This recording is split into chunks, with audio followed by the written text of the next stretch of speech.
Buen día chicos, ¿cómo están? Bueno, en este video les voy a explicar un poquito cómo hacer un análisis de gráfico con las preguntas que están acá abajo. Esta actividad estaba en el trabajo práctico, así que van a poder comparar lo que hagamos acá con las respuestas que ustedes hicieron. Le vamos a dar mucha importancia a esto porque nos va a servir para poder identificar puntos importantes en las siguientes funciones que veamos durante el año. Primero que nada, la primera pregunta de este gráfico, del primer gráfico, nos pregunta cuál es el dominio y la imagen. El dominio en este caso sí es todos los valores de x que puede utilizar esta función. Como vemos, la mayoría eligió hasta el 3 y hasta el menos 5, pero fíjense que la línea sigue y de este lado también. Por lo tanto, cuando hablamos del dominio, ¿sí?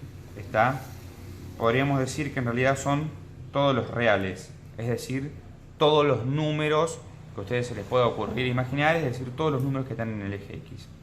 Cuando hablamos de la imagen, ¿sí? Vamos a buscar cuál es el número más alto que utiliza la función, en este caso es el 6, siempre mirando el eje Y, y el número más bajo, que podría ser el 1. Entonces, la pregunta es la siguiente, ¿llega hasta acá o sigue?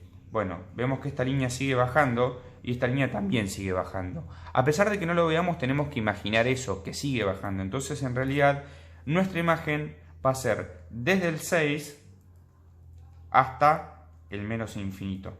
¿Por qué lo escribo así? Porque estas líneas siguen bajando. Si bien nosotros vemos esto del gráfico, ¿sí? La función continúa. Siguiente pregunta. ¿El punto menos 1, 1 pertenece a la función? El punto menos 1, 1 sería menos 1, 1. Estaría acá, ¿sí?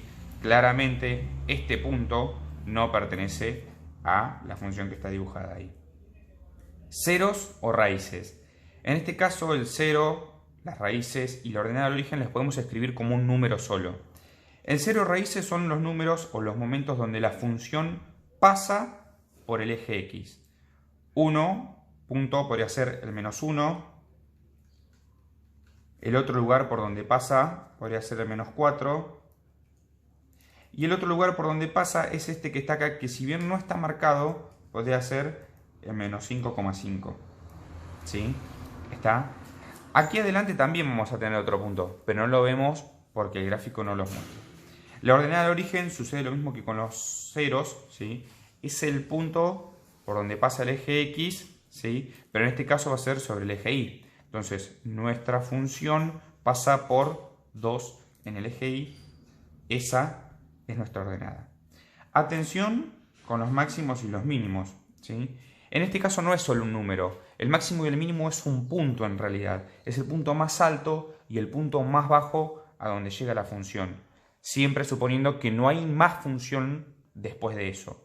El punto más alto, ¿sí? Es este que tenemos aquí, el 2, 6, entonces ese es nuestro máximo, el 2, 6. Pero cuando yo busco un mínimo, podría pensar en este que tengo aquí o en este que está acá. Pero no me tengo que olvidar que la función sigue bajando. Entonces, en realidad, este no es el punto más bajo, porque por esta rama, o por esta rama que va por aquí, ¿sí? Sigue habiendo puntos que son más bajos que ese que tengo acá. Entonces, podemos pensar que no tiene mínimo. Los intervalos de crecimiento, ¿sí? Tienen que ver en qué momento la función sube. Entonces, vamos a tener que decir desde cuándo hasta cuándo sube o desde cuándo hasta cuándo baja, en el caso de los intervalos de decrecimiento. En el intervalo de crecimiento podemos pensar que viene subiendo desde aquí atrás, ¿sí? Hasta el menos 5, es decir, viene subiendo desde el menos infinito hasta el 5. Luego podría subir desde el menos 2 hasta el 2. Fíjense que estoy utilizando los del X, ¿sí? Desde el menos 2 hasta el 2. Y los de decrecimiento podrían ser del menos 5 hasta el menos 2, acá me falta el menos 5 hasta el menos 2, ¿sí?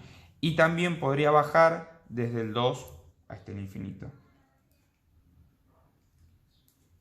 Bien, teniendo en cuenta toda esta explicación, ¿sí? Queda para ustedes rever el segundo gráfico, ¿sí? Vuelvan a ver este video, tengan este video con ustedes a mano, ¿sí? Para tener esos detalles que hay que tener en cuenta. Y bueno, cualquier duda no duden en consultar en el aula virtual, chicos, que para eso está.